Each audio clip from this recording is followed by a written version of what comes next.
अच्छा देखिए, हमारे पास मेरे गिटहब के ऊपर अगर आप जाते हैं तो आपको यहाँ पर ताहा डॉग्स के नाम की रिपॉजिटरी मिलती है। डॉग्स के अंदर बेशुमार आपको रीडमी की फाइलें मिलती हैं। इसके अंदर एक फाइल आज और ऐड कर चुका मैं। वो है नोड जेएस, 2 घंटे पहले। तो नोड जेएस को अगर मैं खोलूं तो यहाँ से वो रिपॉजिटरी आपको मिलेगी जिसके स्टेप्स को फॉलो करके हम नोड जेएस को समझने की कोशिश करेंगे कि ये है क्या। तो ये रिपॉजिटरी मैं आप लोगों से शेयर कर दूंगा ताकि आपकी भी हेल्प हो जाए, इसको स्टेप बाय स्टेप इसी तरह पढ़ने में आपकी भी हेल्प हो जाए। नोड जेएस लर्निंग गाइड में इससे 0 पॉइंट पर है कि what is H T M L and C S S. H T M L क्या है? हाइपर टेक्स्ट मार्कअप लैंग्वेज है।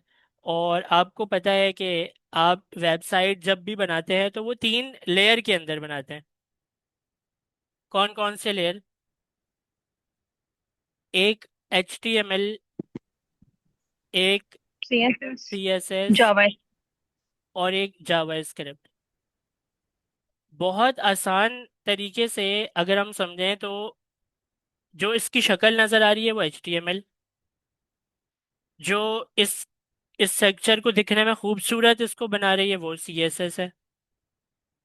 और H T M L C S S को अगर हमने मिला भी दिया ना साथ में, तो एक अच्छी दिखने वाली वेबसाइट तो बन जाएगी, लेकिन वो वेबसाइट चलने के काबिल नहीं होगी। बटन को दबाएंगे कुछ भी नहीं होगा, फॉर्म को फिल करके एंटर करेंगे कुछ भी नहीं होगा, गलत फॉर्म इनपुट करेंगे कुछ भी नहीं होगा।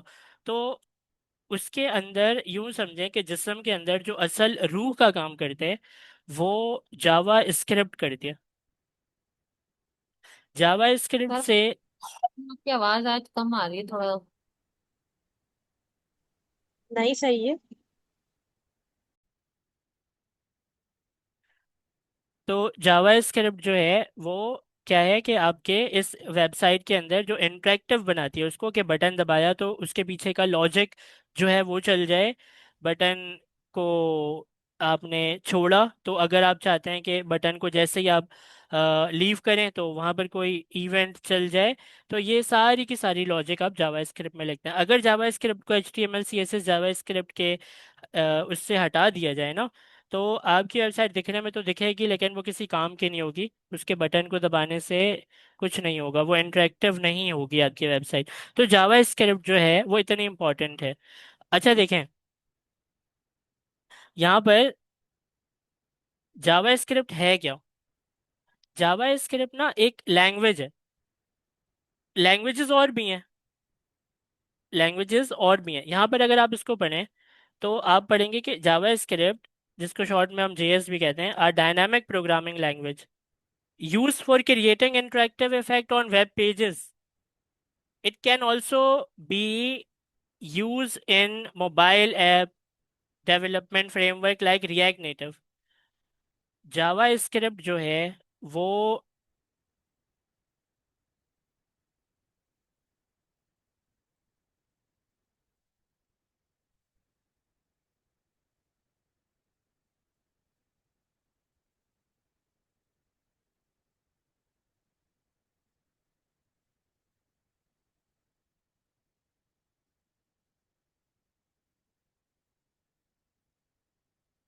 जावा स्क्रिप्ट जो है आपका, यूं समझें कि ये जावा स्क्रिप्ट है, ये एक लैंग्वेज है।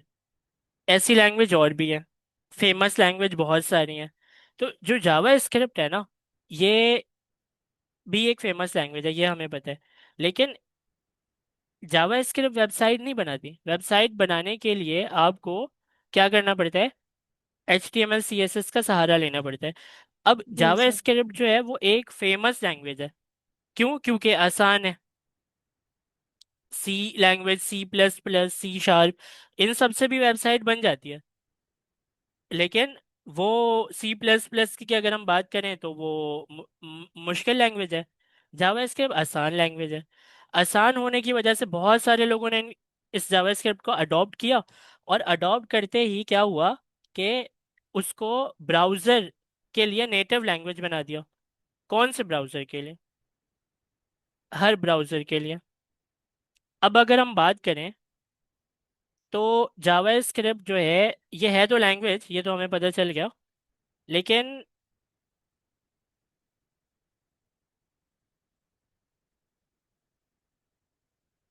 इसके जावा स्क्रिप्ट को यूज़ करके हमने क्या किया कि फ्रेमवर्क और लाइब्रेरी बनाए, और इसको हमने इस्तेमाल किया अपनी वेब ऐप के अंदर। इसको हमने जावा स्क्रिप्ट को हमने इस्तेमाल किया अपने मोबाइल एप्लीकेशन के अंदर। जावा स्क्रिप्ट को हमने इस्तेमाल किया अपने डेस्कटॉप एप्लीकेशन के अंदर। डायरेक्ट जावा स्क्रिप्ट को इस्तेमाल नहीं किया हमने। वेब एप्लीकेशन के लिए जावा स्क्रिप्ट को जब हम इस्तेमाल कर रहे थे, तो हमें लेयर्स बना बनाकर क्या करना पड़े यहाँ पर, कि हम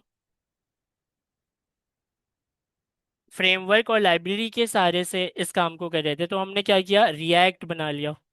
रिएक्ट का काम क्या है कि वो एक लाइब्रेरी है जावा स्क्रिप्ट के ऊपर बनी हुई, जिससे हम वेब एप्लीकेशन बना लेते हैं।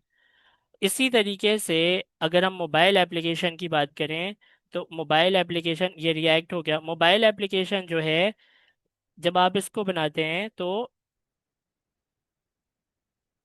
इसमें आप क्या यूज़ करते हैं, रिएक्ट नेटिव। ये रिएक्ट नेटिव किसके ऊपर जो है वो बेस करती है, वो जावा स्क्रिप्ट के ऊपर बेस करती है मोबाइल एप्लीकेशन के लिए। इस तरह डेस्कटॉप एप्लीकेशन के लिए हम क्या करते हैं, इलेक्ट्रॉन का यूज़ करते हैं। इलेक्ट्रॉन किसका फ्रेमवर्क है, जावा स्क्रिप्ट लैंग्वेज के ऊपर बेस करता है वो भी। तो ये कोई छोटी चीज़ नहीं है। जावा स्क्रिप्ट लैंग्वेज, इसके ऊपर बहुत बहुत बड़े बड़े इकोसिस्टम बन चुके हैं। रिएक्ट के बाद आपको पता है कि नेक्स्ट जेएस बन गया फ्रंट एंड के लिए, वेब एप्लीकेशन के ऊपर हमने रिएक्ट को नहीं सीखा, तो हमने नेक्स्ट जेएस से ही काम किया जो भी किया। मोबाइल एप्लीकेशन में रिएक्ट नेटिव जो है वो बहुत इंपॉर्टेंट है। रिएक्ट नेटिव के बाद अब एक्सपो आ गया है। एक्सपो बहुत फेमस है डेवलपमेंट में। इस तरह इलेक्ट्रॉन है, डेस्कटॉप एप्लीकेशन अगर हमें बनाने हैं कंप्यूटर पे जो सिर्फ चलते हैं, एप्लीकेशन इंटरनेट पे नहीं चलते, सिर्फ कंप्यूटर पे चलते हैं, उसके लिए इलेक्ट्रॉन को हम यूज़ करते हैं, वो भी जावा स्क्रिप्ट के ऊपर है।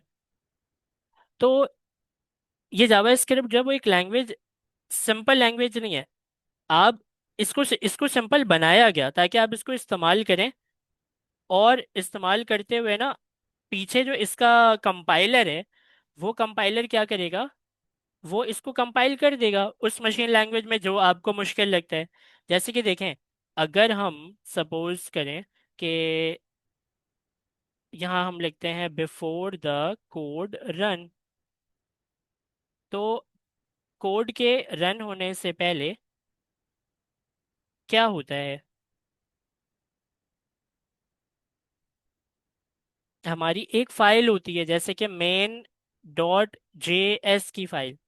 ये जो मेन डॉट जे एस की फाइल है, ये फाइल हमारा सोर्स कोड है। इसके अंदर हमारा कोड लिखा हुआ है। कोई वेरिएबल होगा, कोई लूप होगा, कोई इफ की कंडीशन होगी, जो भी है जावा स्क्रिप्ट की लैंग्वेज में ये कोड लिखा गया है। फिर ये एक सिंटेक्स के अंदर अपने आप को सेट करता है, जिसको हम कहते हैं सिंटेक्स ट्री। ये हमने बहुत अच्छे से पढ़ा है। कब? जब हम पढ़ रहे थे अपने अवेट को, टॉप लेवल अवेट को, जब हम पढ़ रहे थे अपने फंक्शन को, जब हम पढ़ रहे थे अपने ऐसी चीज़ों को जो, जब जावास्क्रिप्ट रन होता है तो वो खुद ब खुद उठ के टॉप पे चली जाती थी। कुछ चीज़ें ऐसी थी जो टॉप लेवल होती थी। आप फंक्शन को कहीं भी बनाकर कहीं भी चला सकते थे। क्यों? क्योंकि वो जब रन होता है तो फंक्शन खुद ब खुद टॉप पर चले जाता है, कि हमने समझा टाइप स्क्रिप्ट के अंदर जब हम समझ रहे थे इसे।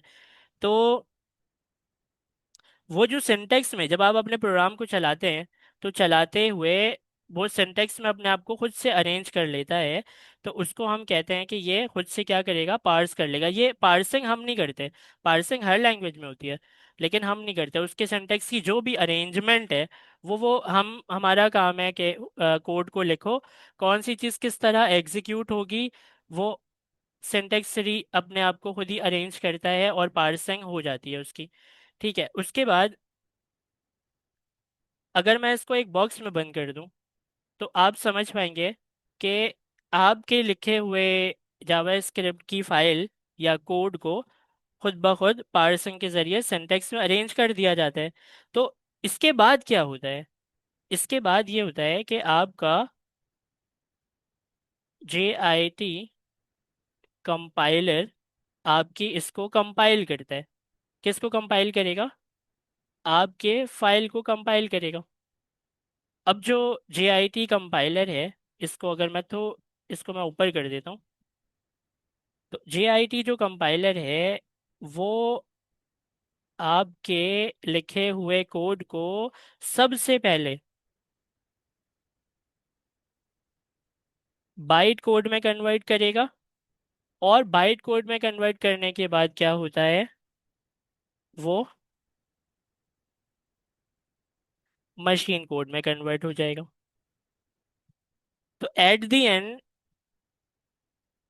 आपका लिखा हुआ कोड वो मशीन कोड में कन्वर्ट हो गया। और जब वो कन्वर्ट हुआ, तो उसकी कन्वर्जन आप देख सकते हैं कि किसने कहाँ पर क्या काम किया और कैसे वो कन्वर्ट हुआ मशीन कोड में।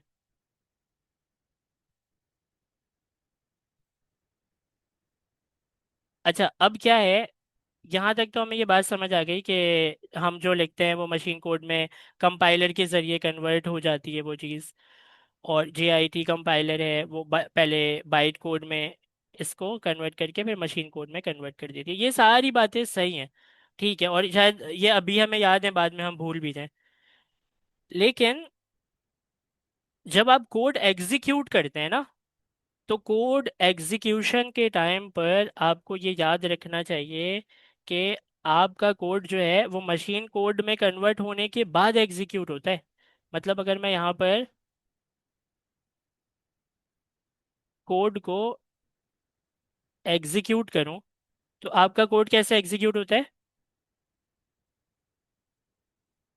मशीन कोड में कन्वर्ट होने के बाद एग्जीक्यूट होता है।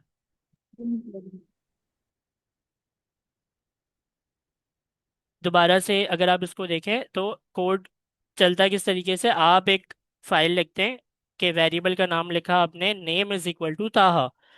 वो जो आपने नेम इज इक्वल टू ताहा लिखा, वो सिंटैक्स सी में खुद ब खुद अपने आप को अरेंज करता है।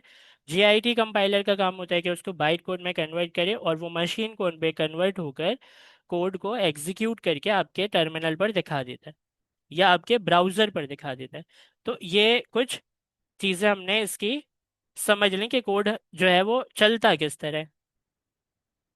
और हमने ये भी देखा कि जावा स्क्रिप्ट जो है वो एक लैंग्वेज है, उसके ऊपर बहुत सारे फ्रेमवर्क और लाइब्रेरी बनी है, जिसमें इलेक्ट्रॉन जो है वो डेस्कटॉप एप्लीकेशन के लिए,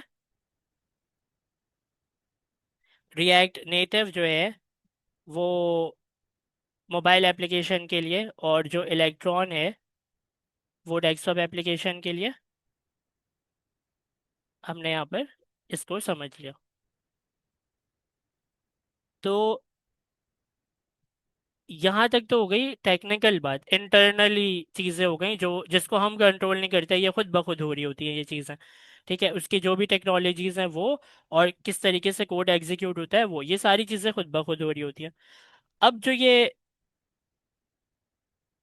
फ्रेमवर्क के बारे में कुछ चीज़ें बताई गई हैं, तो ये हमने समझ लिया। अब framework for building a native mobile script, जब रिएक्ट नेटिव है, क्रॉस प्लेटफॉर्म है कि आप वेब एप्लीकेशन भी बना सकते हैं, मोबाइल एप्लीकेशन भी बना सकते हैं। तो आयोनिक जो है वो एक फ्रेमवर्क है जिसके ज़रिए आप या तो मोबाइल एप्लीकेशन या वेब एप्लीकेशन दोनों बना सकते हैं। व्यू जेएस भी है। ये क्या है, व्यू जेएस भी एक फ्रेमवर्क है। तो इसी के ऊपर बेस करता है। अच्छा, अब आप क्या करेंगे, अगले स्टेप को देखेंगे। अगला स्टेप है कि नोड जेएस फ्रेमवर्क है या लाइब्रेरी है। क्या है नोड जेएस? तो सामने तो लिखा हुआ है। तो जो नोड जेएस है, जो नोड जेएस है वो ना तो फ्रेमवर्क है ना लाइब्रेरी है। वो क्या है नोड जेएस? वो एक रन टाइम एनवायरनमेंट है। क्या है? Run time environment. तो नोड जेएस को समझने से पहले हम जरा इसकी हिस्ट्री देख लें कि जावा स्क्रिप्ट और नोड जेएस का आपस में क्या ताल्लुक है। और दूसरी चीज़ हम ये भी देख लें कि जावा स्क्रिप्ट नोड जेएस बनने से पहले किस तरह चलाई जाती थी। जावा स्क्रिप्ट ना, जब आप अपने ब्राउज़र पर इंस्पेक्ट करेंगे और कंसोल ओपन करेंगे, तो कंसोल के, मैं इसको थोड़ा बढ़ा देता हूँ। देखें, ये मैंने कंसोल को ओपन कर लिया। यहाँ पर जावा स्क्रिप्ट को मैं अगर लिखूँ console डॉट लॉग, और यहाँ पर मैं लिखूँ स्ट्रिंग के फॉर्म में ताहा, और मैं एंटर करूँ तो यहाँ पर ताहा लिख कर आ जाएगा। ये कैसे पॉसिबल हो पाया? ये ऐसे पॉसिबल हो पाया क्योंकि जावा स्क्रिप्ट जो है वो ब्राउज़र के अंदर बिल्ट इन होता है। जावा ब्राउज़र के अंदर बिल्ट इन क्या होता है? एक इंजन होता है। वो इंजन, उसको हम कहते हैं V8 इंजन। और कौन से ब्राउज़र के अंदर V8 इंजन है? हमारे गूगल क्रोम के अंदर V8 इंजन है। उस V8 इंजन का काम क्या होता है कि आपके, ये जो आप देख रहे हैं ना, ये जो आपने यहाँ से कोड एग्जीक्यूशन देखा, मशीन कोड, बाइट कोड, ये कंपाइलेशन, इस पूरे को जब आप अपने मेन डॉट जेएस की जो ये फाइल है, मैंने इसको छोटा कर दिया ताकि मैं आपको बता सकूं।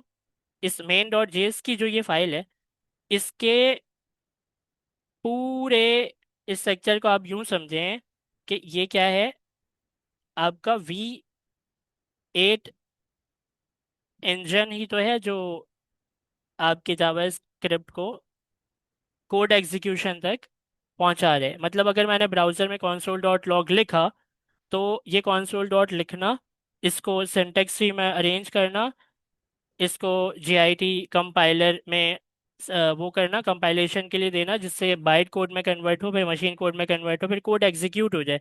तो ये जो तहा लिखा हुआ है यार, ये V8 इंजन ने किया। किसने किया?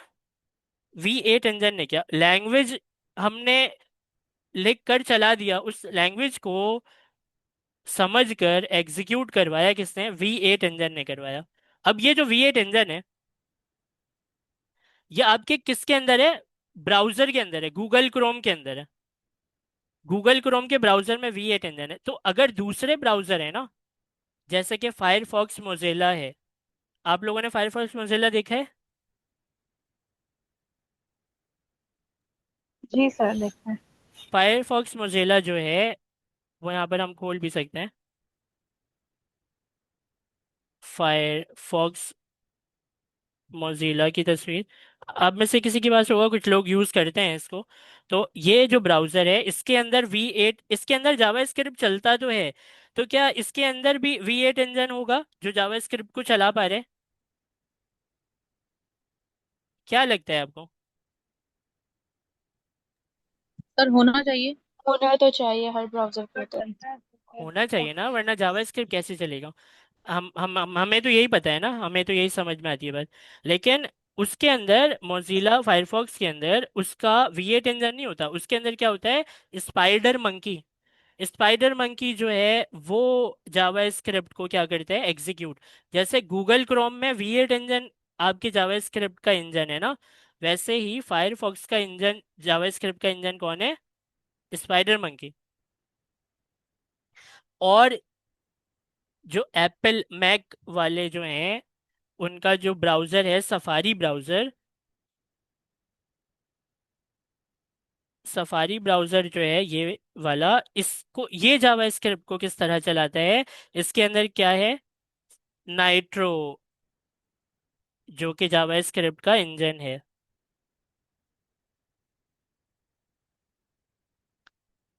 तो अगर हमारे पास V8 भी है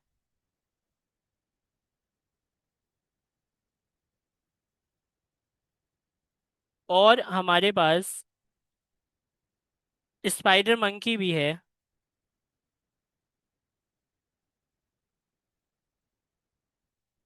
और हमारे पास नाइट्रो भी है, तो V8 इंजन ही क्यों जिसके बारे में हम बहुत ज्यादा बातें सुनते हैं? क्या वजह है कि V8 इंजन के बारे में ही हम सुनते हैं जब भी जावा स्क्रिप्ट की बात होती है? उसकी दो वजह। एक वजह तो ये है कि ज्यादातर लोग ब्राउजर कौन सा यूज करते हैं? क्रोम। और सब क्रोम यूज करते हैं। क्रोम यूज करते हैं। और दूसरी वजह ये है कि आपका V8 इंजन जो है ना, वो ओपन सोर्स है।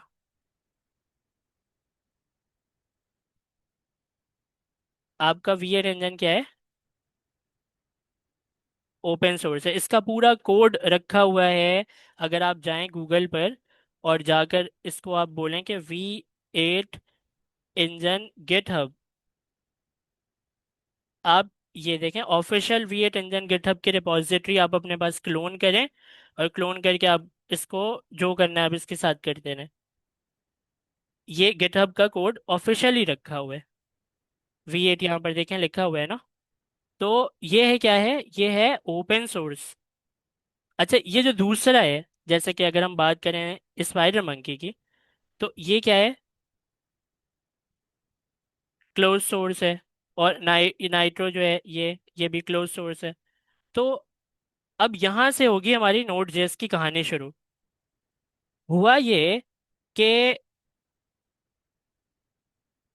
जावा स्क्रिप्ट की ना एक मजबूरी थी।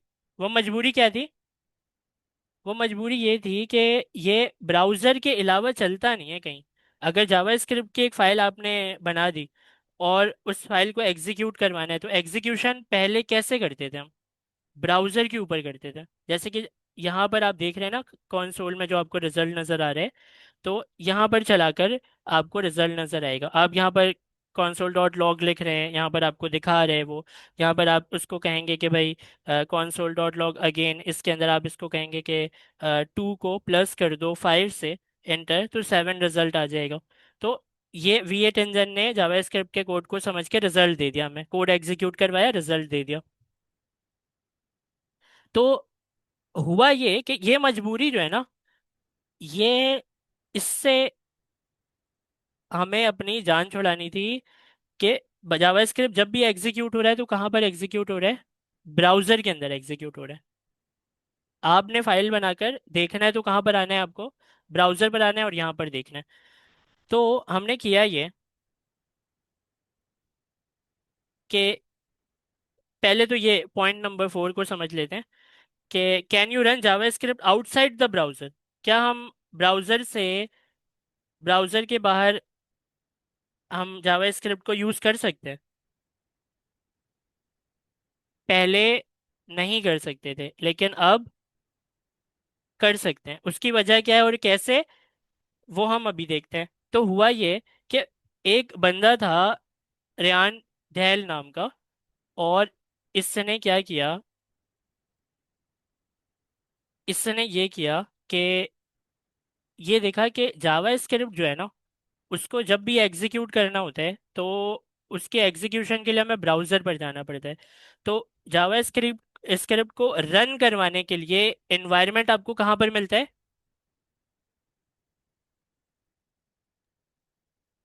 Node JS. ब्राउज़र में मिलता है। ब्राउजर पे, हाँ। रेयान ने ये देखा कि जावा स्क्रिप्ट को आपको जब भी रन करवाना है तो एनवायरनमेंट आपको कहाँ मिलेगा? ब्राउजर में मिलेगा। इसने क्या किया? इसने बोला कि जब V8 इंजन ओपन सोर्स है, तो क्यों ना मैं एक काम करूं कि मैं इसको, V8 इंजन को,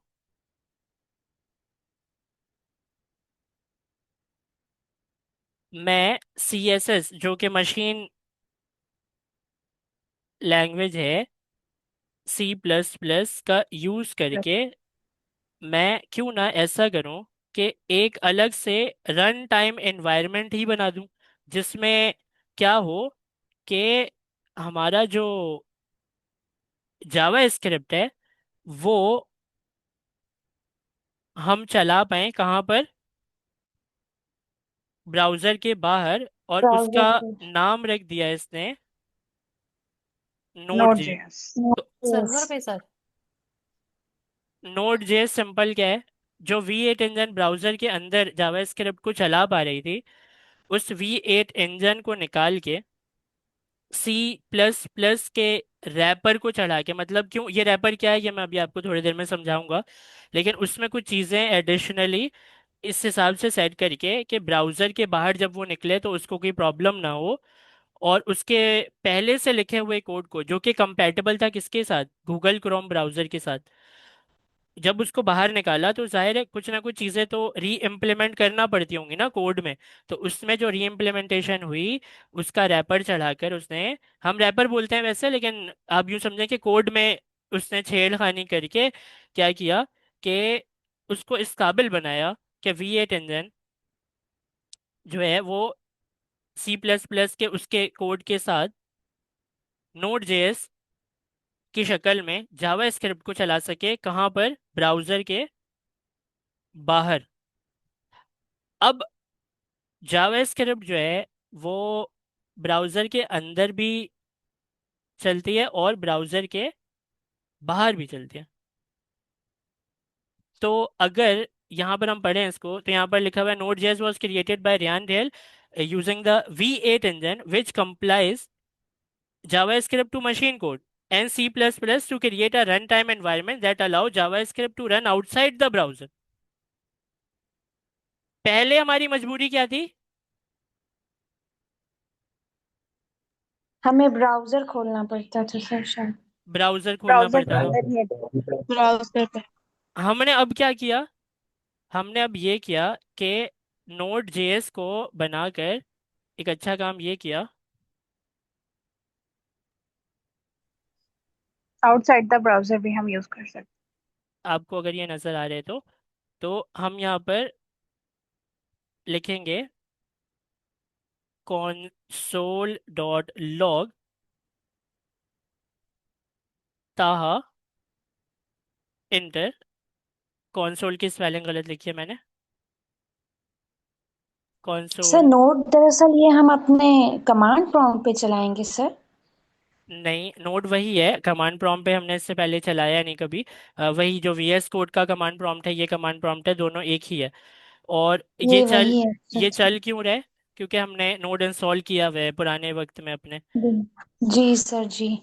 तो ये देखें यहाँ पर console डॉट लॉग चल गया, इससे पहले पॉसिबल नहीं था नोड जेएस से पहले ये होना कि जावा स्क्रिप्ट का कोड जो है वो आप ब्राउज़र के बाहर चला लें, लेकिन आप अपने कमांड प्रॉम्प्ट में ये चला रहे हैं। तो इसके मतलब क्या हुआ कि नोड जेएस ने ये बहुत बड़ा मसला हल किया कि ब्राउज़र की मोहताजी ख़त्म करके आपके जावा स्क्रिप्ट के कोड को आपके एक रन टाइम एनवायरनमेंट में चला दिया, जिसका नाम है नोड इसको जेएस, इंडिपेंडेंट कर दिया इसने। इंडिपेंडेंट कर दिया।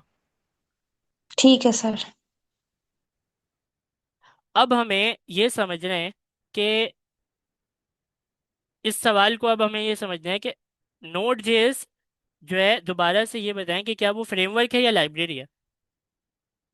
नहीं सर, दोनों नहीं हुआ ना रन फिर। टाइम एनवायरमेंट है। एनवायरनमेंट टाइम एनवायरनमेंट रन है ये। टाइम इन्वायरमेंट सर, वो इन्वायरमेंट है। रन टाइम एनवायरनमेंट है, और ये जो रन टाइम एनवायरनमेंट है ये आपको समझ में आया कि वो जावास्क्रिप्ट को रन करवाना किसी जगह पर, उसको हमने कहा रन टाइम एनवायरनमेंट। पहले कहाँ रन करवाते जी। थे, ब्राउजर ब्राउजर पे। ब्राउजर पे। और अब हम ब्राउजर पे। नोड जेएस पर रन करवा रहे हैं। ठीक है सर। ये नहीं बोलेंगे हम क्या ये हमारे टर्मिनल पर रन हो रहा है, हमारे टर्मिनल को नोड जेएस सर की ये। सपोर्ट है ना, जी सर जी ठीक है। इसीलिए। सर ये आप ब्राउजर पे अगर देखना हो तो ये इंस्पेक्ट करके ही देखना पड़ेगा सर। इंस्पेक्ट करके आप कंसोल में आकर इसको देख सकते हैं, चला सकते हैं। जी सर। अच्छा, अब क्या हुआ, अब ये हुआ कि,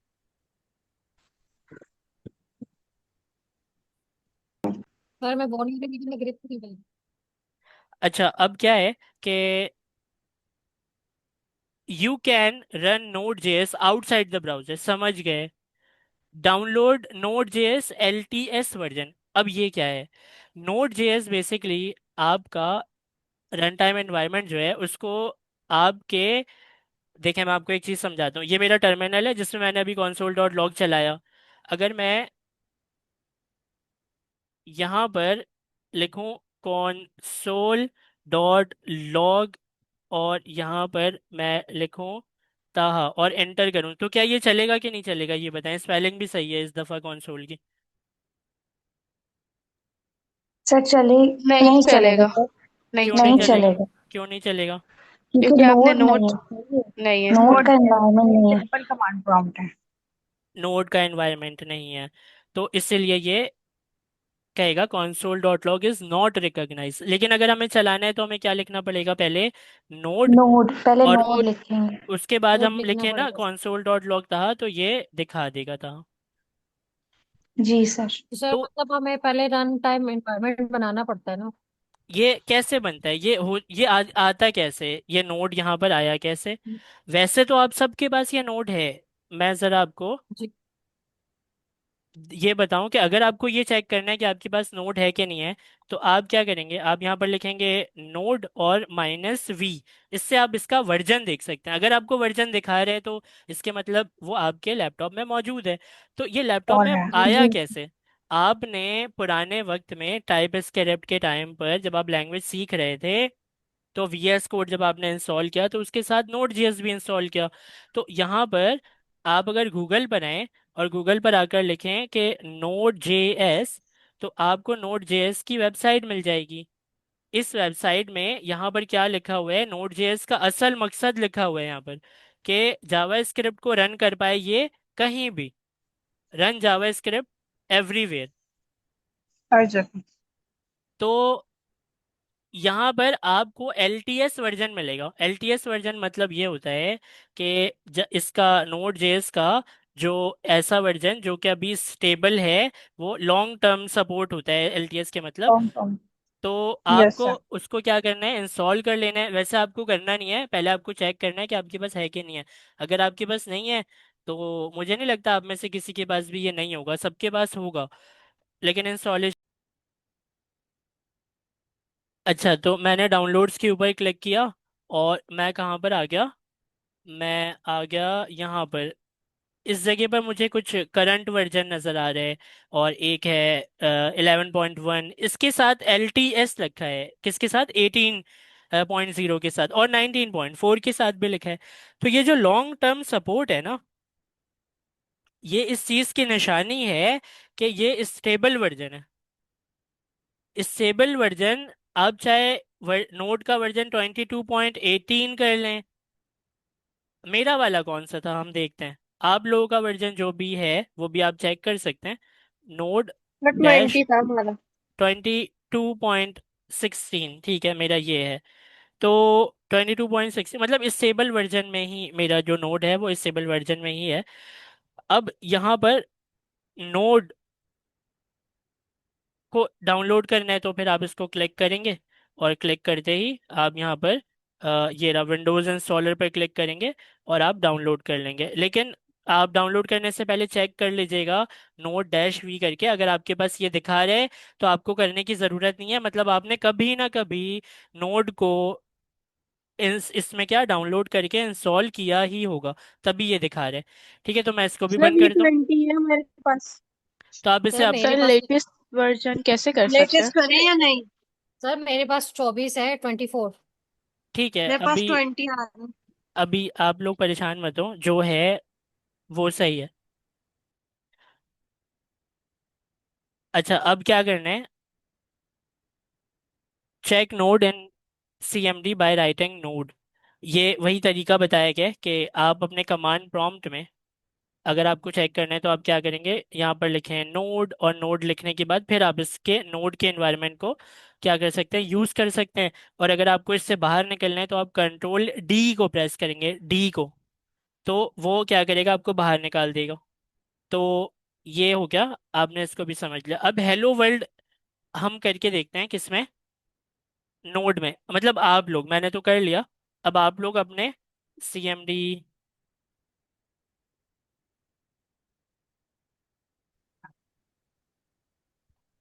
हेलो वर्ल्ड आप लोगों ने करके देख लिया अपने इसमें कमांड प्रॉम्प्ट में।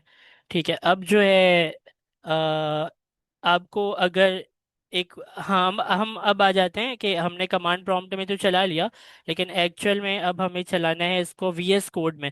तो मैं एक फाइल बना लेता हूँ, टेस्टिंग के लिए एक फाइल बना लेते हैं। टेस्ट के नाम टेस्ट जेएस के नाम से मैं एक फाइल बना रहा हूँ। और ये जो फाइल है, इसके अंदर हम वीएस कोड को खोलते हैं, और यहाँ पर ब्लैंक वीएस कोड है मेरा। कुछ भी नहीं है, कोई भी फाइल नहीं है इसके अंदर। इसका जो ये है टर्मिनल, ये मैंने ओपन किया है। और इसमें अच्छी बात ये है कि नोड जो है वो खुद से चलने लग जाएगा। जो जब मैं लिखता हूँ नोड को, तभी तभी मैं यहाँ पर लिखता हूँ अपनी फाइल का नाम नोड के साथ।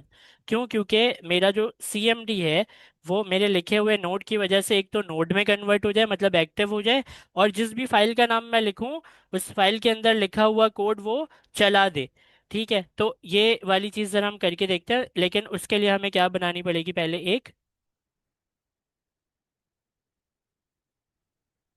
फाइल। तो क्या फाइल मैंने सही बनाई है? नहीं सर, आपने पीवाई बना नोट दी। सर फिर जेएस का एक्सटेंशन डालिए ना। जी। जी, तो फाइल मैंने जावा स्क्रिप्ट की बनानी है, पाइथन की नहीं, जीएस। मेन डॉट पीवाई जो है, सॉरी, मेन डॉट जेएस जो है, इसमें हम लिखेंगे console डॉट लॉग। तो यहाँ पर मैं लॉग लिखता हूँ, और लॉग के अंदर हम यहाँ पर लिख देते हैं हेलो वर्ल्ड। तो इसको चलाना है ना मुझे, तो मुझे कैसे चलाना है, मुझे लिखना है यहाँ पर नोड, ताकि नोड एक्टिव हो जाए, है ना। नोड, और नोड के बाद अपनी फाइल फाइल का नेम। नाम। जब मैं इसे एंटर करूंगा तो आपको समझ आ रहा है ना कि ये नोड लिखने की वजह से ये नोड एक्टिव होगा, और ये फाइल के अंदर जो भी कोड लिखा है उसको देखेगा और चला देगा। जी सर, कंपाइल करके। तो जी इसको सर। मैंने एंटर किया तो देखें यहाँ पर हेलो वर्ल्ड लिखा आ गया। तो ये हमने चला लिया। अब यहाँ पर नोड, मैं अपने सीएमडी को खोलता हूँ। सीएमडी, क्योंकि स्क्रीन थोड़ी बड़ी होती है ना सीएमडी की, तो देखने में आसानी हो गया। मैं इस सीएमडी में, अगर मैं ये कह रहा है कि किसी भी कमांड में, वैसे सिर्फ नोड में नहीं होता है ये, बहुत सीएमडी के किसी भी कमांड में अगर आप हाइफन हाइफन हेल्प लिखते हैं, तो हाइफन हाइफन हेल्प लिखने की वजह से वो उसके सारे कमांड आपको शो कर देता है। तो node hyphen hyphen help inter करूंगा तो इसमें बहुत सारी चीज़ें वो मुझे दिखाने लग गया। इसको अगर हम यहाँ से थोड़ा जूम करते हैं तो हमें कमांड्स नजर आते हैं। इसी कमांड में मुझे क्या दिखा, कोई जानी पहचानी कमांड अगर आपको नजर आ रही हो तो आप यहाँ से उसे देख भी सकते हैं और मुझे भी बताइएगा।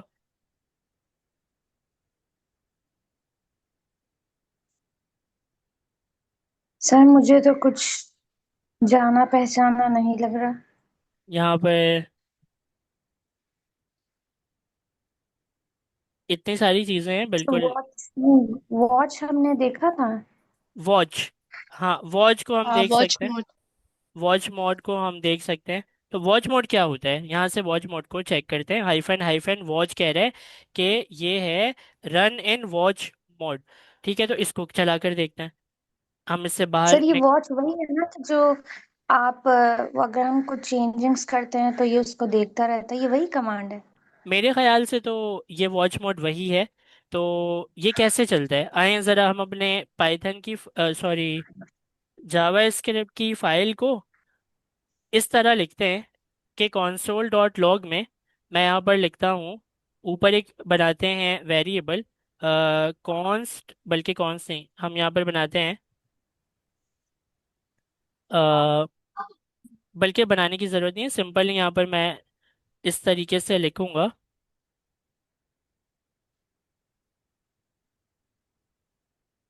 My number is 1। ठीक है, ये मैंने लिख दिया। ठीक है, अब ये मुझे चाहिए, इसका जवाब चाहिए। ये फाइल जो है, आपको मैं ज़रा इसके फोल्डर के अंदर से इसके CMD को खोलूं तो ज़्यादा बेहतर होगा, एड्रेस मुझे मिल जाएगा ना इसका, ताकि मैं इसको चला सकूं। क्लियर करते हैं। और नोड, नोड को बोलते हैं कि main.js को चला दे। तो क्या आया इसमें, माई नंबर इज 1। ठीक है। तो अगर मैं नोड को कहूँ कि ये तो चल के खत्म हो गया ना, ये तो चल के खत्म हो गया, रुक रुक गया। अगर मैं इसको कहूँ कि इसको लगातार देखते रहो मेरी फाइल को, अगर इसमें कोई चेंजिंग हो रही है तो मुझे बताना, तो मैं इसको क्या करूँगा, वॉच मोड के ऊपर लगा दूंगा। तो वॉच मोड मुझसे ये कह रहा है कि आप ना इसको फाइल भी दें, फाइल भी तो बताएं कि कौन से फाइल को वॉच करना है। तो फिर मैं क्या करूंगा, मैं इसको बोलूंगा main.js को देखते रहो। सर पहले शायद नोट के बाद मेन डॉट जेएस आएगा। एक ही बात है, आपने इस तरह करके लिख दिया या उस तरह करके लिख दिया, तो आपने यहाँ पर इसके रिजल्ट को देख लिया, माई नंबर इज 1। ठीक है, अब जो है अगर मैं इसको 2 कर दूं तो फिर क्या होगा, माई नंबर इज 2 हो गया। मतलब ये इसको क्या कर रहा है, वॉच कर रहा है। अगर मैं सर इसको, अगर पहले हम फाइल का नेम देंगे ना तो वो फिर नहीं इस तरह से काम करेगा। हमें फाइल का नेम आखिरी में ही देना है, बीच में वॉच है तो फिर वो इस तरह से चलेगा कि आप चेंजिंग्स करेंगे तो वो नजर आएगा। अब मैं आपको करके दिखा भी देता हूँ, सबकी कंफ्यूजन जो है वो दूर हो जाएगी। हमें अगर इससे बाहर निकलना है वॉच मोड से, तो Ctrl+C के जरिए बाहर निकलेंगे। और मैं यहाँ पर लिखूंगा फाइल का नाम पहले, वॉच को बाद में लिख दूंगा। तो ये मैं आया पीछे, वॉच, एंटर। तो यहाँ पर वो क्या हुआ, चल कर खत्म हो गया। वो जी सर। कंटिन्यूसली वॉच नहीं कर रहा है, चल के खत्म हो गया। आपको अगर कंटिन्यूसली वॉच करवाना है तो आप नोड को कहेंगे कि नोड वॉच करो मेरी इस वाली फाइल को। कौन सी फाइल को, main.js। अब ये वॉच मोड पर लग गया। अब देखें वो माई नंबर इस 3 है, अगर मैं इस 3 को 4 कर दूं तो देखें खुद से हो गया ना, खुद से रीस्टार्ट हो गई ना फाइल, और ये नया जो जी सर। कंसोल है वो आ गया। मैं दोबारा से इसको चेंज करूंगा तो वो खुद से रीस्टार्ट करेगा, और दोबारा से ये देखें खुद से आया। आप भी ट्राई कर सकते हैं ये करके। तो ये है watch mode. Help hyphen hyphen help की कमांड जो है उससे आपको पता चल जाता है। यहाँ पर लिखा भी हुआ है कि वॉच मोड जो है उसको आप देख सकते हैं, ताकि ऑटोमेटिकली वो रीस्टार्ट कर दे आपके एप्लीकेशन को, कोई भी चेंजेस आप करें तो वो चेंजेस अप्लाई कर दे। ठीक है। अब हम ये समझेंगे कि एनपीएम क्या है। एनपीएम देखें, जावा स्क्रिप्ट जो लैंग्वेज है ना, उसको हमने चलाने के लिए नोड जेएस को बनाया। नोड जेएस उसने हमें एक एनवायरनमेंट दिया कि हम जो है वो बाहर जाकर ब्राउज़र से अपने जावा स्क्रिप्ट को चला सकें, तो हम नोड जेएस के ऊपर जावा स्क्रिप्ट चला रहे होते हैं। और जावा स्क्रिप्ट एक बहुत बड़ी लैंग्वेज है, इतनी बड़ी लैंग्वेज है कि,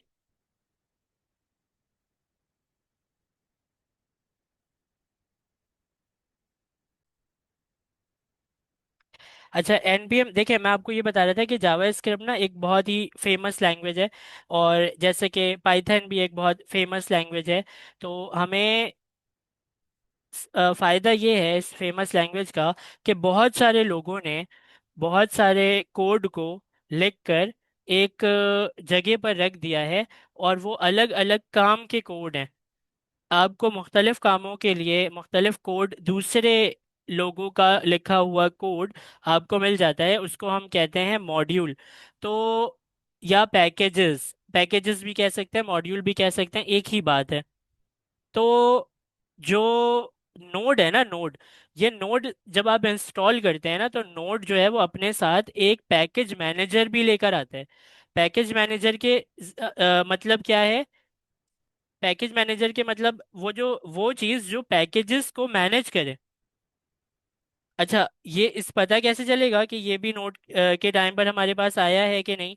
तो हम क्या करेंगे अपने CMD में, लिखेंगे npm माइनस वर्जन, तो ये दिखा रहा है 11.4.2। तो कोई भी वर्जन आपको नजर आए तो आपके पास npm भी है।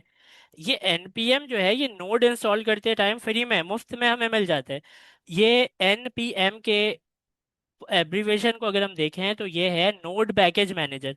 अच्छा, अब ये पैकेज जो मैनेज कर रहे हैं, ये पैकेज है क्या? ये दूसरे लोगों का लिखा गया कोड है जो आपके भी काम में आता है। आप क्या करते हैं, उसको यूज कर लेते हैं। किसी और का लिखा हुआ कोड होता है, उन्होंने पब्लिक लाइसेंस पे बनाया होता है कि कोई भी उनके कोड को यूज करे, तो आप जाते हैं उस कोड को यूज कर लेते हैं।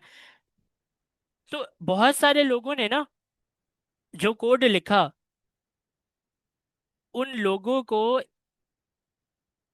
एक वेबसाइट बनाकर दी गई कि अपने अपने कोड को या पैकेजेस को यहाँ पर लाकर रख दें।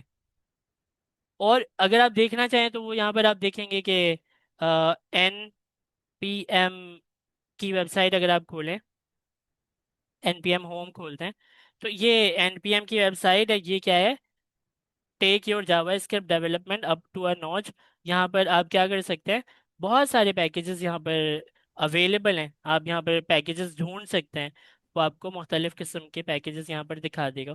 ये क्या है, npm की वेबसाइट है जिसके ऊपर लोग अपने पैकेजेस यहाँ पर ला के रखते हैं। और आप जो है वो कमांड के जरिए आप अपने किसी भी, जैसे कि किसी पैकेज का नाम अगर चौक नाम का एक पैकेज था, इंक्वायरर नाम का एक पैकेज था, चौक के नाम का पैकेज देखते हैं। ये है चौक। ठीक है, तो चौक का काम क्या है कि वो कलरफुल बना देता है आपके आउटपुट को ना। तो आपको अगर इस वाले पैकेज को या इसके लिखे हुए कोड को यूज करना है, तो आप क्या करेंगे, npm इंस्टॉल करो चौक को, npm आए चौक, ये इसको आप कॉपी करेंगे।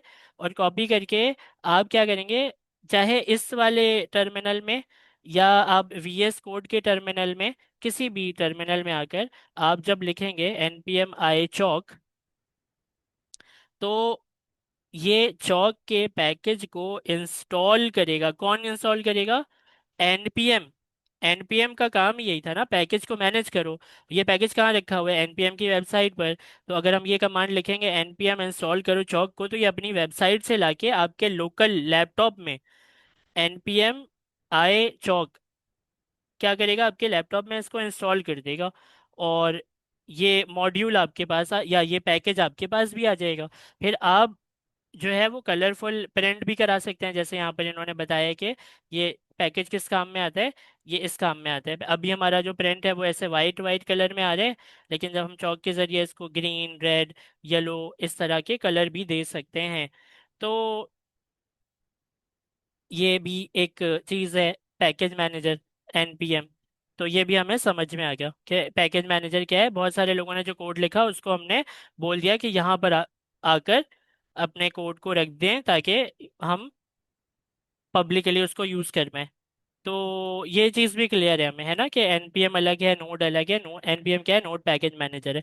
अगर हम इसमें यहाँ पर देखें तो ये कह रहा है is the default package manager for node JS, it is used to install and manage packages, libraries and tool in your node JS. अब मुझे ये बताएं, क्या नोड जेएस जो है या ये npm जो है, नोड जेएस के अंदर जो ये npm है पैकेज मैनेजर, तो क्या एक ही पैकेज मैनेजर होता है हमारे पास npm जो कि नोड का होता है, जो कि इसके पैकेजेस को मैनेज करता है? सर जैस और भी थे शायद। सर मोस्टली हमने तो यही यूज किया है सर, एनपीएम यूज यही किया है। और भी होंगे शायद। देखें, npm जो है ना वो इसके बारे में कह रहा है कि डिफॉल्ट पैकेज मैनेजर, मतलब कुछ ऐसे पैकेज मैनेजर भी होंगे जो डिफॉल्ट नहीं है नोड जेएस में लेकिन हैं। तो उनमें से एक का नाम है बन बन जेएस। जी सर। ये भी टूल किट है, इसमें भी अगर हम यहाँ पर सर्च करें, बन में आकर सर्च करके आप अगर देखें ना, तो आपको यहाँ से मिल जाएगा जो भी यहाँ पर बन के अंदर आपको पैकेज चाहिए। और एक है डीनो, डीनो जेएस। तो डीनो जेएस क्या है, इसको जब आप खोलेंगे तो डीनो जेएस जो है ना वो रन टाइम एनवायरनमेंट है जावा स्क्रिप्ट का। इसको हम ज़रा क्या करते हैं, इसको कहते हैं कि डिफरेंस बिटवीन डीनो और बन एन एन पी एम।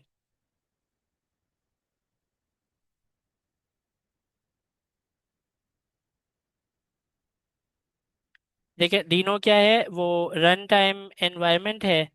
और बन जो है ये है run time environment and bundler है। और ये क्या है, ये पैकेज मैनेजर है। तो यहाँ पर हम चैट से कहते हैं कि is there any other package manager instead of npm। तो ये कह रहा है कि आपके पास जो दूसरे पैकेज मैनेजर है ना, वो क्या है, वो यार्न है, वो pnpm है, वो बन है, वो JSPM है, वो ब्राउज़र भी है। और npm क्लोन npx जो है ना, npm क्लोन जिससे हम शॉर्टकट में क्या करते हैं, कोई भी कमांड जो है वो इंस्टॉल कर लेते हैं। कितने सारे हैं आप देख रहे हैं, yarn pnpm बन। तो क्या है, ये सब जो है वो पैकेज मैनेजर है। लेकिन हम ज़्यादातर क्या यूज़ करते हैं, हम यूज़ करते हैं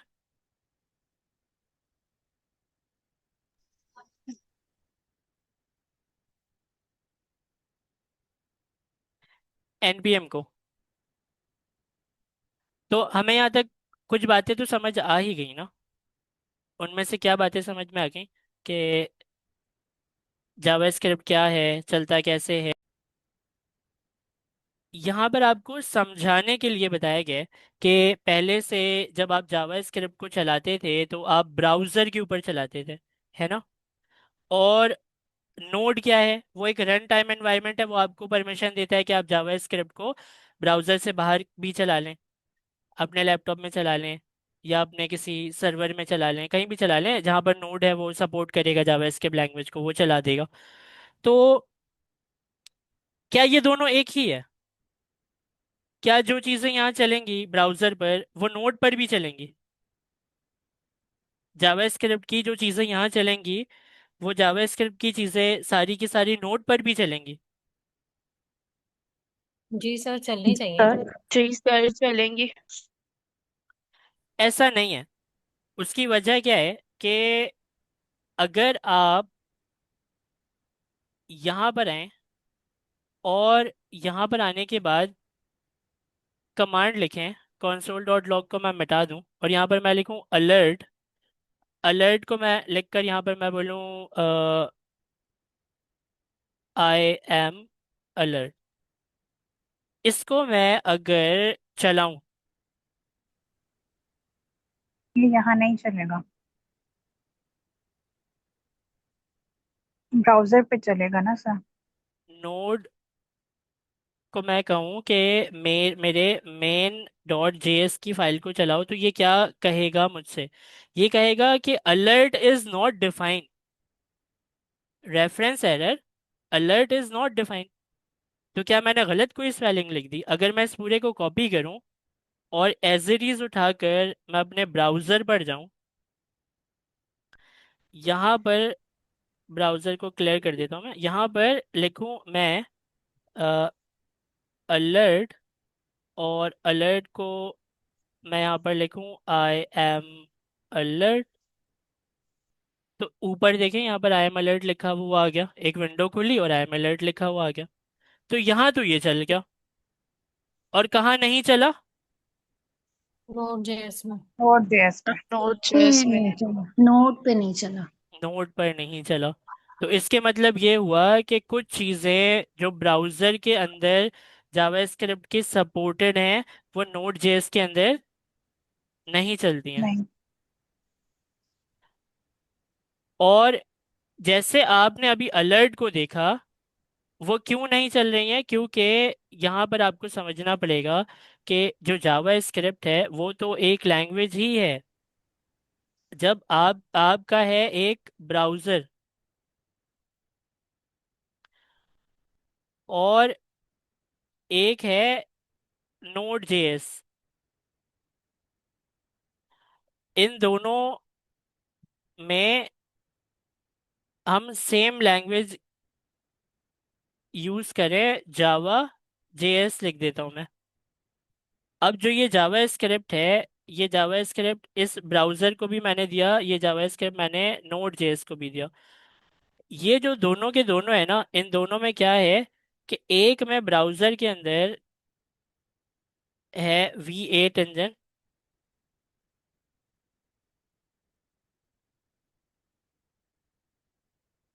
और नीचे वाले में भी क्या है, V8 इंजन, लेकिन किसके साथ? कुछ एडिशनल चीज़ें रैपर के साथ। V8 इंजन के ऊपर रैपर चढ़ा दिया।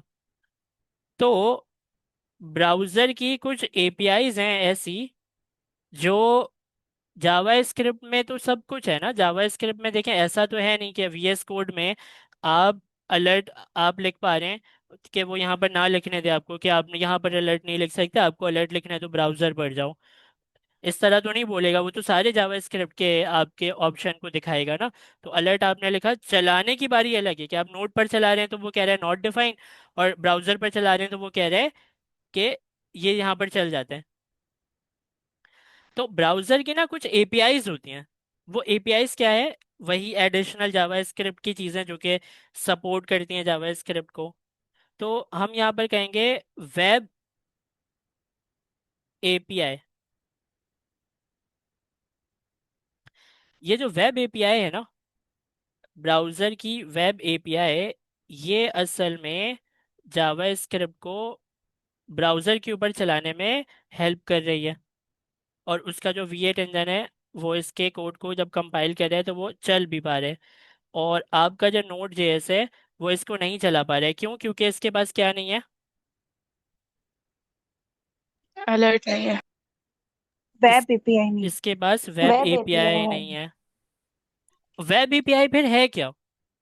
वेब एपीआई एक ऐसी चीज है जो कि जावास्क्रिप्ट की उन चीजों को अभी भी सपोर्ट करती है जो ब्राउजर पर एक्टिव है। अब आप खुद सोचें ना थोड़ी देर के लिए कि अगर मैं ये अलर्ट लिखकर इसको मैं एंटर करूं तो ऊपर क्या खुलता है? एक सर एक alert box. Notification alert box. यहाँ पर नोटिफिकेशन बॉक्स खुल गया अलर्ट वाला। ये चीज वो मुझे टर्मिनल में कैसे खोल के देगा? लॉजिक समझ आ रही है आपको? जी सर बिल्कुल। अच्छा, अब क्या है कि इसके पास जो वेब एपीआई है, उस वेब एपीआई में ऐसी क्या क्या चीजें हैं जो कि बहुत सारी चीजें, जैसे कि कौन क्या है, alert is part of browser web API and cannot be used in Node.js. You would need to use alternative like console.log in Node.js. तो Node.js में अगर आपको देखना है, अलर्ट वाले काम को करना है, तो आप किससे करें? console.log। console.log से करें, ताकि वो आपको टर्मिनल में क्या दिखा दे? रिजल्ट दिखा दे। यही काम अगर मैं इस तरह करूं तो आई एम रिजल्ट लिखा हुआ आ रहा है console डॉट लॉग की मदद से नोड जेएस में। तो नोड जेएस में वेब एपीआई ना होने की वजह से जो ब्राउज़र की वेब एपीआईज होती हैं, कुछ जावास्क्रिप्ट की चीज़ें नोड जेएस में नहीं चलती। वो ब्राउज़र के वेब एपीआई है, तो जावास्क्रिप्ट की कुछ चीज़ें इस वेब एपीआई की वजह से ब्राउज़र में तो चल जाती हैं, लेकिन नोड जेएस में नहीं चल पाती हैं। तो अब अगर हम आए, सर हम सर हम ऐसे कह सकते हैं ना सर, जो एपीआई का रिस्पॉन्स होता है तो वो रिस्पॉन्स तो हमें ब्राउजर पे दिखेगा ना, तो एपीआई टर्मिनल पे का इसलिए शो नहीं हो रहा। रिस्पॉन्स टर्मिनल पे भी दिख जाता है हमें, वो एक अलग चीज़ है। लेकिन ये जो वेब एपीआई है ना, ये वेब एपीआई बेसिकली ये वो वेब एपीआई नहीं है जिसको आप समझ रही हैं कि फैच वाला गेट पोस्ट मेथड। ये ब्राउज़र की सपोर्टेड कुछ एपीआईज हैं जिसके अंदर क्या क्या शामिल है, वो अभी हम आपको यहाँ पर इसके जरिए दिखा भी सकते हैं कि फैच, ये फैच क्या है? ब्राउजर की एपीआई है। ये एक ऐसी एपीआई है जो आपको नोड के अंदर भी अवेलेबल है। अच्छा, अलर्ट, ये एक ऐसा मेथड है जो कि आपको नोड के अंदर अवेलेबल नहीं है।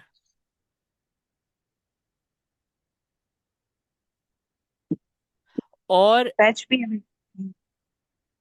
विंडो ऑब्जेक्ट, विंडो ऑब्जेक्ट को अगर मैं यहाँ से देखूं, कॉपी करूं और यहाँ पर आऊं, इस जगह पर आकर मैं क्लियर करके लिखता हूँ विंडो, विंडो, विंडो को जब मैं एंटर करूंगा ना, तो ये कहाँ पर आया? यहाँ पर तो आ गया। इसको जब मैं खोलता हूँ तो देखें इसके अंदर कितनी चीज़ें हैं। ये विंडो बहुत इंपॉर्टेंट है, विंडो ऑब्जेक्ट। इस विंडो ऑब्जेक्ट के अंदर जो जो चीज़ें हैं वो ब्राउज़र की चीज़ें हैं। इसके अंदर जो जो चीज़ें हैं वो ब्राउज़र की इसके अंदर फैच भी है। इसके अंदर बहुत कुछ है, आपका जाना पहचाना मिल जाएगा आपको यहाँ से, अगर आप इसको देखें इस विंडो ऑब्जेक्ट को। तो फैच है, अलर्ट है, window are part of browser environment. There are not, these are not available in Node.js. However, you can use libraries like Node Fetch for HTTP requests.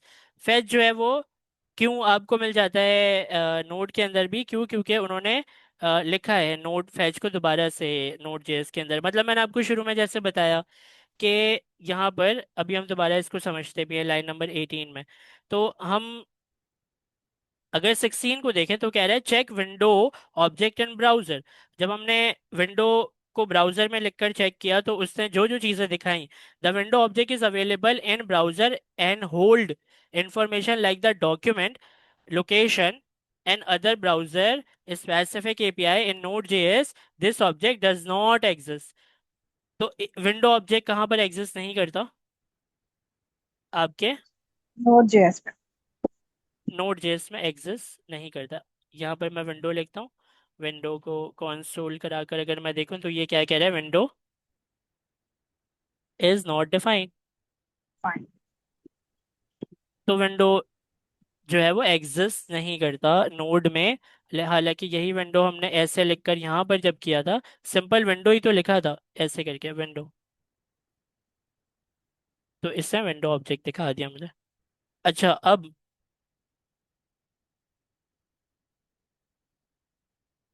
To different environment to run JavaScript. अब हमें ये बात समझ आई कि दो different environment है जावा script को चलाने के लिए। ब्राउजर का एनवायरमेंट मुख्तलिफ एनवायरमेंट है जो जावा स्क्रिप्ट को चलाता है, और नोड जेएस एक मुख्तलिफ एनवायरमेंट है जो जावा स्क्रिप्ट को चलाता है। तो ब्राउजर वाला जो है जावा स्क्रिप्ट रन, इसको मैं थोड़ा बड़ा कर देता हूँ, JavaScript runs inside a browser with access of DOM, window object, alert वाला method and other web API. Node.js JavaScript runs on a server with access to file system. File system आपके browser में नहीं होता, file system आपके browser में नहीं होता। तो टू डिफरेंट एनवायरनमेंट, अब हमें पता चला कि दो डिफरेंट एनवायरनमेंट है, और इन दो डिफरेंट एनवायरनमेंट का तो हमें समझ में आ गया कि वो अलग है, ये अलग है। सेट टाइम आउट जो है is a part of browser API. Browser API मतलब वही आपकी वेब एपीआई। इसको आप यहाँ पर वेब एपीआई से वो भी कंफ्यूज हो रही थी, तो हम इसको कर देंगे ब्राउजर की एपीआई। ठीक है, अब सही है, ब्राउजर की एपीआई लिख दिया। तो ब्राउजर की एपीआई की वजह से ब्राउजर में कुछ चीज़ें सपोर्टेड होती हैं जो कि नोड जेएस में नहीं है। तो उसमें से एक क्या है? Set time out. अब आप ये सोचेंगे कि ये बात तो गलत है, ये यहाँ पर आकर हमने क्या किया, पकड़ लिया इसको कि ये तो गलत कह रहे हैं। ब्राउजर की एपीआई का पार्ट कैसे हो सकता है, ये तो हमने नोड जेएस पर भी चलाया है। Set time out, set interval, fetch, ये सब हमने नोड पर चलाया हुआ है। ब्राउजर की एपीआई के मतलब तो ये है ना कि वो चीज़ें जो सिर्फ ब्राउजर पर चले।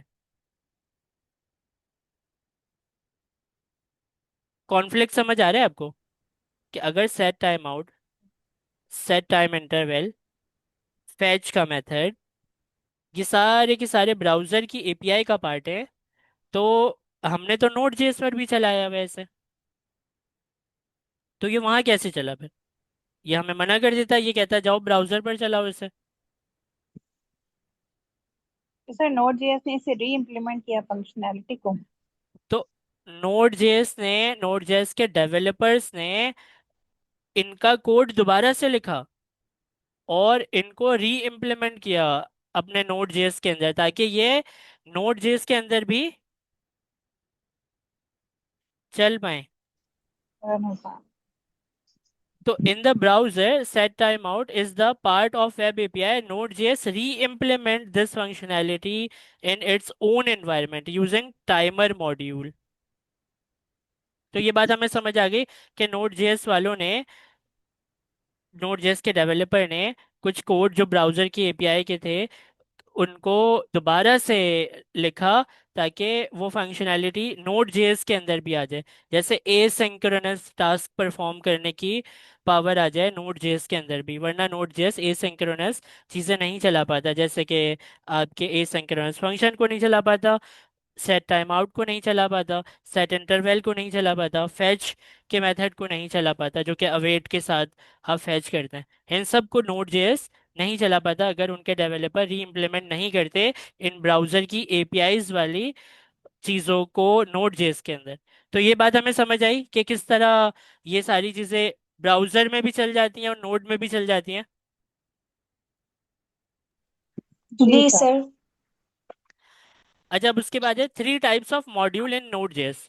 तो थ्री टाइप्स ऑफ मॉड्यूल में आपको सबसे पहले ये इंपॉर्टेंट मुझे लगता है कि हमें, क्योंकि ऊपर ये बात पता चली कि नोड ने एफ एस फाइल सिस्टम अपने पास बनाया है, ये ब्राउजर में था नहीं।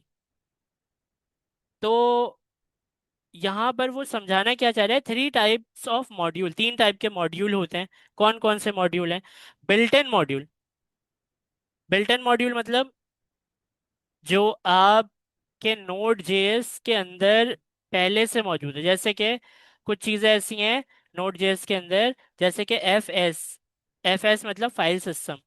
अगर हम फाइल सिस्टम को यूज करें, कैसे यूज करेंगे, एक वेरिएबल बनाते हैं, बल्कि वेरिएबल भी छोड़ें, ये जो आपने नोड इंस्टॉल किया है ना अपने विंडोज के अंदर, तो उसने बहुत सारे अपनी चीजें जो बिल्ट इन चीजें हैं वो तो रखी हुई हैं आपके लैपटॉप के अंदर।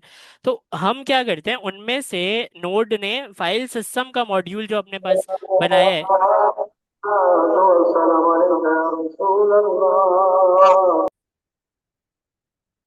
हमने क्या समझा, हमने भाई ये समझा कि जब नोड जेएस को इंस्टॉल करते हैं ना, तो वो अपने साथ कुछ चीज़ें लेकर आता है। और हमने एक कमाल की चीज़ ये देखी कि कुछ नोड वालों ने क्या किया कि कुछ कोड अपने पास भी लिख कर रखा।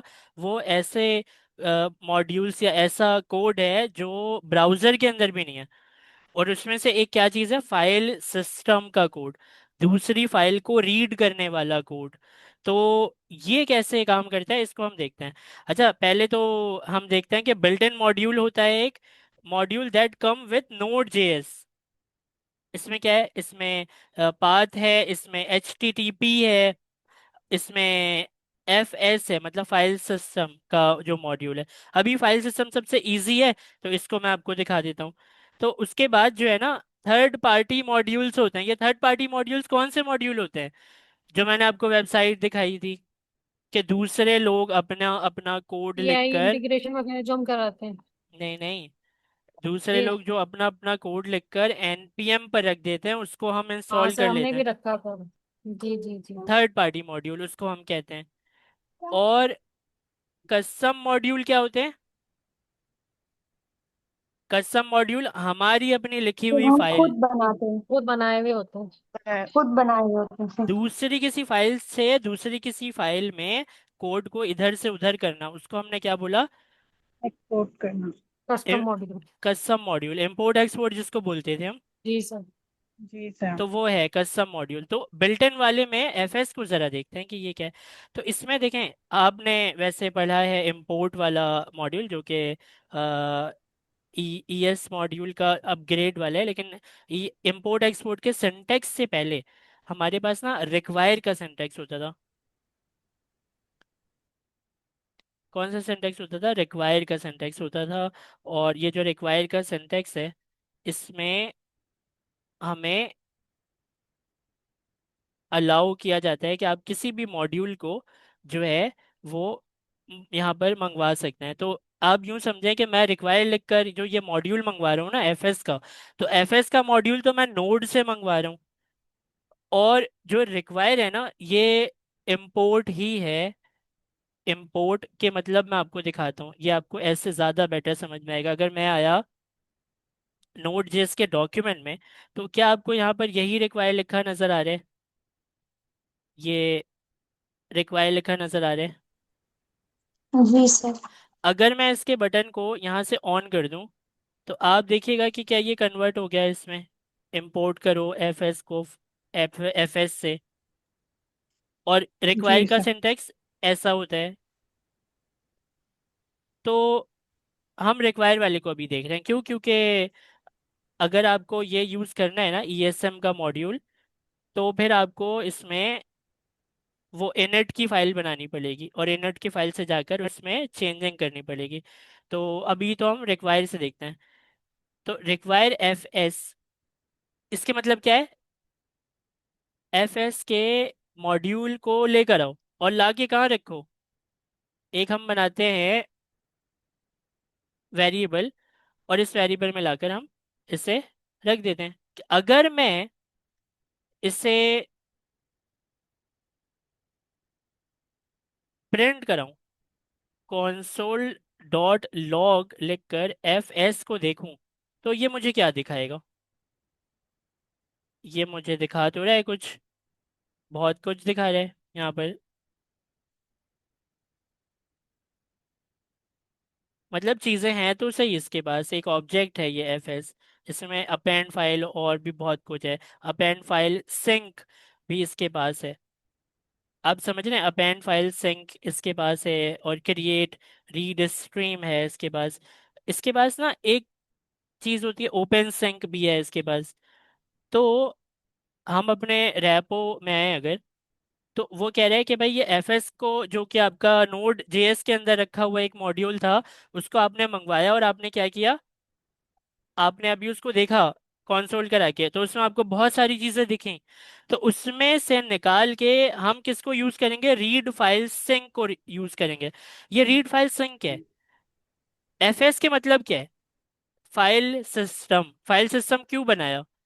क्योंकि आप दूसरी फाइल को रीड कर पाएं, दूसरी फाइल को राइट कर पाएं, दूसरी फाइल के साथ कुछ कर पाएं। तो हम एक फाइल बनाते हैं, इस फाइल का नाम रखते हैं info info dot T x T. ये टीएक्सटी फाइल है ना, तो ये पाइथन है ना, ये जावा स्क्रिप्ट है, ये क्या है? टेक्स्ट फाइल है। इसमें आप टेक्स्ट देखेंगे, जैसे नोट पैड होता है ना हमारा, ये नोट पैड जो ये ऐसा नोट, ये है टेक्स्ट फाइल। तो ये भी टेक्स्ट फाइल है। अगर मैं इसमें लिखूं कि आई एम ताहा, तो यहाँ पर मैं इस एफएस के जरिए डॉट लगाकर रीड फाइल सिंक का जो मेथड है ये ले सकता हूँ। और ये कह रहा है कि लोकेशन बताओ, लोकेशन बताओ कि आपकी ये वाली फाइल कहाँ रखी हुई है। तो मैं इसको लोकेशन बताकर मैं कहूँगा कि जो ये मेरी फाइल है वो करंट डायरेक्टरी में, यहाँ से हम देखते हैं कि ये स्ट्रिंग के फॉर्म में हमें लिखना है बिल्कुल। तो करंट डायरेक्टरी कैसे बताते हैं हम? अच्छा, अब मैं आपको एक बात बताता हूँ, देखें फॉरवर्ड स्लैश। अगर मैं इसको बोलूँगा, ये आपके समझने की बात है, ये बहुत इंपॉर्टेंट है। इन्फो .txt अगर मैं लिख दूं तो ये आपका जो ये एफएस का मॉड्यूल है ना, ये लेयर्स में ढूंढेगा। इसको कैसे ढूंढता है ये लेयर्स में, मैं आपको दिखाता हूँ। देखिए info.txt आपने लिखा, और यहाँ पर आप लिख दें कॉन्स्ट, और यहाँ पर लिख दें माई, या रिजल्ट लिख दें रिजल्ट, ठीक है। रिजल्ट के नाम को आपने यहाँ पर प्रिंट कर, सॉरी, चलें कॉन्सोल कर देते हैं ना यहाँ पर, कॉन्सोल डॉट लॉग। ठीक है, तो कॉन्सोल डॉट लॉग कर दिया हमने, किसको, रिजल्ट को। और रिजल्ट के अंदर हमने क्या बोला, info.txt को। तो ये जो फाइल का मॉड्यूल है ना, ये कैसे, कौन से लेयर्स में आपके फाइल को ढूंढता है। सबसे पहले ये जाएगा, ये ढूंढेगा बिल्ट इन मॉड्यूल, जो कि बिग कहाँ मैच। कहाँ पर आता है, जब नोड जैसे इंस्टॉल करते हैं तब उस टाइम उसके साथ आता है, जिसमें एफएस भी आया। तो ये जाके नोड में ढूंढेगा, जो नोड के साथ जो फाइलें इंस्टॉल हुई थी ना, उसमें जाकर ढूंढेगा कि info.txt के नाम का कुछ है। और अगर वहां पर नहीं मिलता तो फिर कहाँ ढूंढेगा।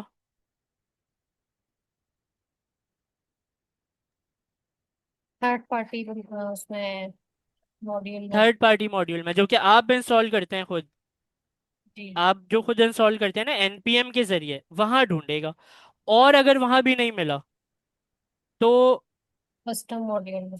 फिर ये कस्टम मॉड्यूल में इस तरह नहीं ढूंढेगा। अगर मैं इसको चलाऊं तो ये क्या देगा, ये देगा एक एरर। अच्छा, ये ज़रा मैं इसको बताना पड़ता है कि आप कौन से वाले फॉर्म में जो है ना इस फाइल को देखना चाह रहे हैं।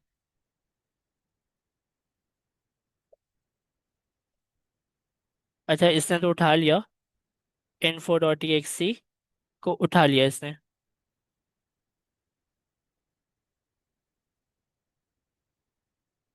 सर तो इसने सही तो किया, इसने पहले वो देखा कि हमारा नोट के साथ है कि नहीं, फिर इसने देखा थर्ड पार्टी मॉड्यूल है कि नहीं। इसको वहां से नहीं मिला तो अब इसने ये देखा कि ये हमारा कस्टम मॉड्यूल तो है। अच्छा, वो चीज़ जो मैं आपको समझाना चाह रहा हूँ ना, वो चीज़ अप्लाई होती है यहाँ पर नहीं, वो चीज़ अप्लाई होती है रिक्वायर के लिए। रिक्वायर के लिए अप्लाई होती है। कैसे अप्लाई होती है कि आप यहाँ पर लेट सपोज रिक्वायर से आप मॉड्यूल को मंगवा रहे हैं ना, तो वो जो मॉड्यूल है, कस्टम मॉड्यूल की जब बारी आएगी, तो वो कहता है कि भाई आप ना मुझे, देखें ये तो मैं आपको करके ही दिखा सकता हूँ, दो चीज़ें मिक्स नहीं करता, मैं अलग अलग आपको समझाता हूँ। पहले तो इसको हम हटाते हैं, और जो फाइल रीड करने वाला है पहले इसको समझ लेते हैं, फिर उसको भी समझ लेते हैं। तो एफएस का जो ये मेथड था, जो कि नोड जेएस ने बनाया हुआ है अपने पास, ये ब्राउजर में नहीं होता है, इसके पास देखें पावर है, ये आपके फाइल को रीड कर पा रहे हैं।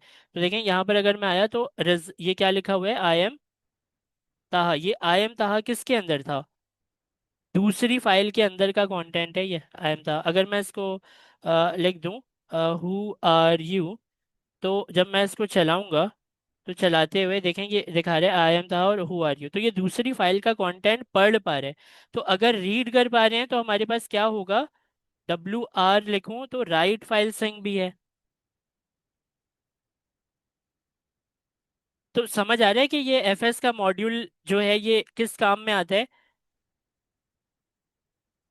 आपकी दूसरी फाइलों को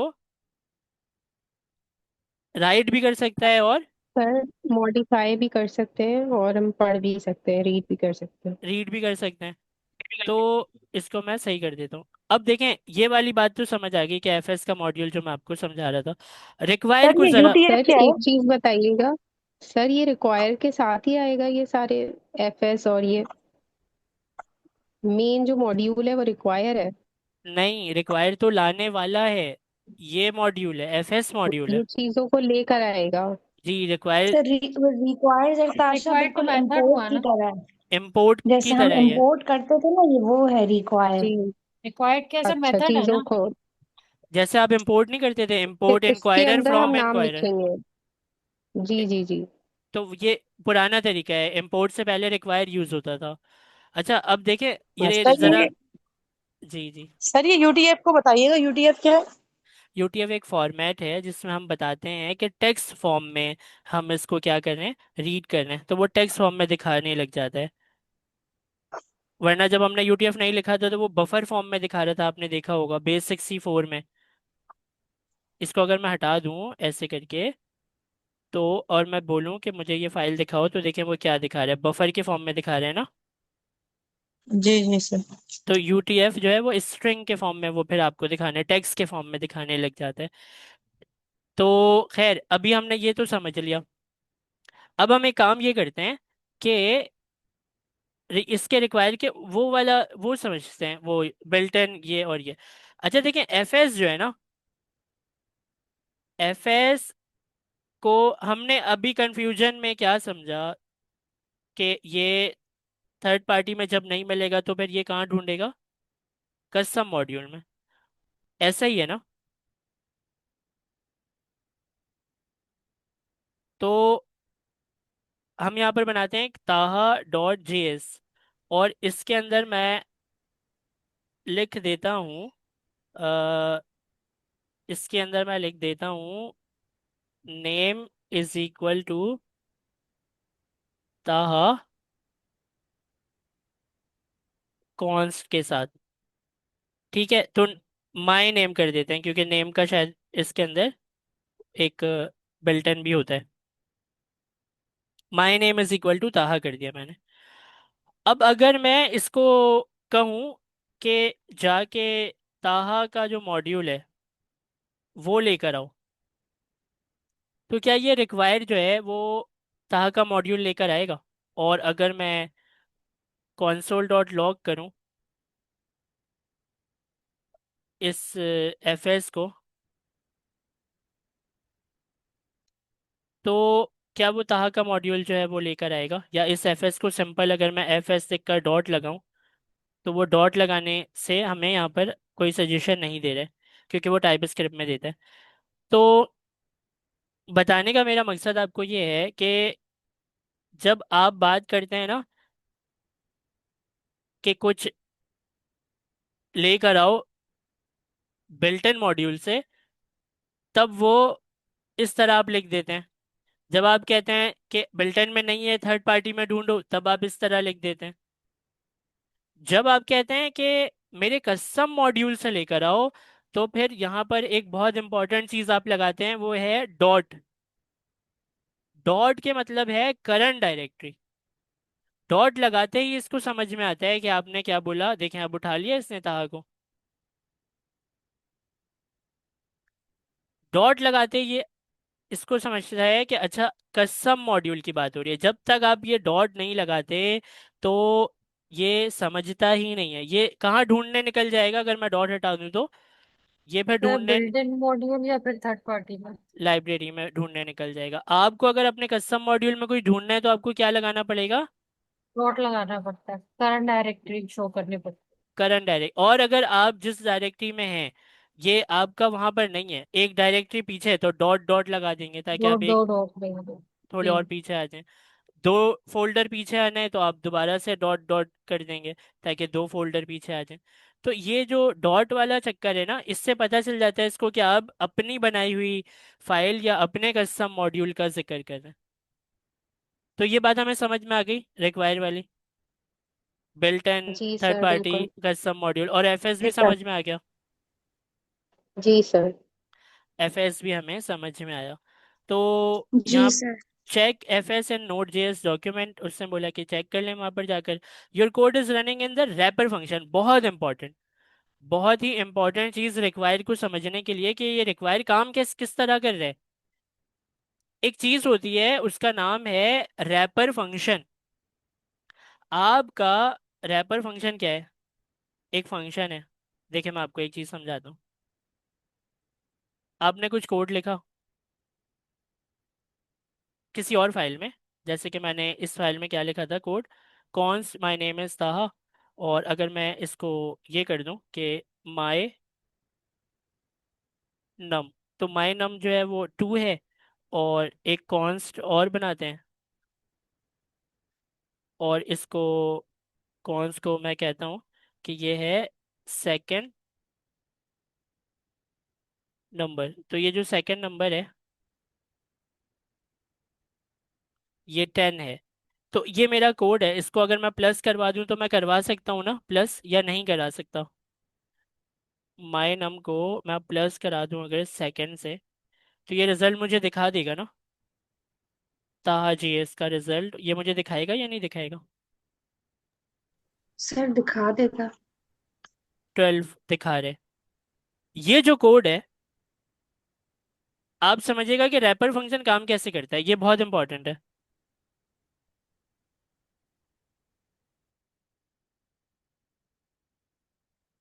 ये आपका कोड है, const num is equal to 2 कॉन्सम और ये। अब ये जो है रिक्वायर्ड से किसी दूसरी फाइल में रखा हुआ है, मेरी फाइल में ये आता है कैसे? तो देखें, एक होता है रैपर फंक्शन, उसका कोड है ये जो आपका रैपर फंक्शन है, इसका को थोड़ा सा छोटा कर लेता हूँ मैं ताकि हमारे इसमें आ जाए। देखें, ये रैपर फंक्शन है, इस रैपर फंक्शन के पास नोड जेएस के पास क्या क्या चीज़ें हैं? इसमें रिक्वायर भी है, इसमें एक्सपोर्ट भी है, इसमें मॉड्यूल भी है, इसमें फाइल नेम भी है, इसमें डायरेक्टरी नेम भी है। नोड जेएस के पास नहीं है, ये जावा स्क्रिप्ट के पास है। जावा स्क्रिप्ट का रैपर फंक्शन है ये। देखें, इसकी डेफिनेशन को पढ़ेंगे तो समझ में आएगा। Your code is running in wrapper function, every node JS file is wrap in a function to avoid polluting the global namespace. It's similar to this. तो नोड जेएस की फाइल जितनी भी है वो रैप हो जाएगी एक फंक्शन में।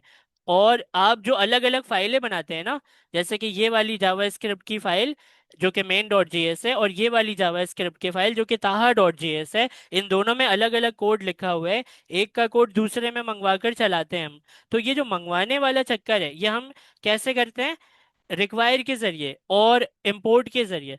तो ये रिक्वायर और इंपोर्ट हमें ला कर कैसे देता है वो बता रहे हैं ये, कि अगर आप का जो रैपर फंक्शन है, आप किसी फाइल में कुछ लिखते हैं, तो वो फाइल में जो भी आपने लिखा है ना, वो ऐसे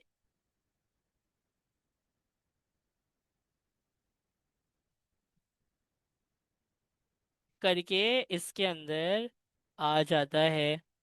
और आपका जो लिखा हुआ कोड है, अगर आप वो किसी और फाइल में यूज़ करना चाहते हैं, तो आप क्या करते हैं, रिक्वायर को कहते हैं कि रिक्वायर मुझे ये माय नम निकाल के दे दो।